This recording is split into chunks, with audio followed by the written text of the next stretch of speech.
Do you have any like big lessons you've learned when writing for that show? I remember, the first season for sure. I felt very over my, in water over my head. I felt I was pretending. I felt really, I was. It was fake it till you make it. And I remember we'd all be pitching on jokes, and the room that all the writers were so funny on that show. It was very intimidating, and they would be pitching, and I'd be laughing. I wasn't even pitching; I was laughing, and I just knew this is not good because I'm not getting paid to laugh. I'm getting paid to pitch, right? And I just couldn't beat any of the writers to the punch. They were just so good.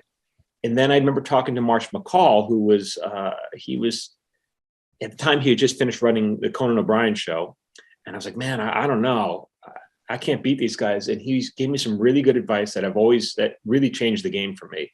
And it was he said, you're never going to beat them. They're too fast. So you can't, if everyone's pitching down this one line of thought, you're not going to beat them. You could go around it, find another way to get to the joke. And it didn't even occur to me that there's more than one way to get to the joke. I really didn't. And I was like, oh, and after that, the way he explained it, it really opened everything up for me. And then forget it. Then it was like I was off to the races.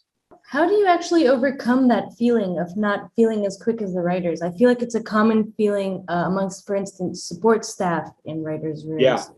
What would you say to them when they have those experiences? Well, opening your mouth to pitch particularly a joke, or anything, but especially a joke, is one of the most intimidating things you can do, because if it doesn't get a laugh, it's just going to lay there and you're going to look like an idiot. Just no way around. People may be polite, but they know you're not, it's not a real laugh. And so a good tip is always to have a backup. If you have a joke and it bombs, have a backup. Have a backup to get, as long as you can get a laugh. If people will forget, even if it's not on story, as long as you can get a laugh somehow to the situation, people will remember the laugh. And that's the most important thing. And yeah, I guess, was there anything else I had to say about that? Maybe, but I already forgot. I already bored myself. Thanks for watching the Deadline Junkies Screenwriting Podcast. Subscribe and ring that YouTube bell for new episodes and more screenwriting tips.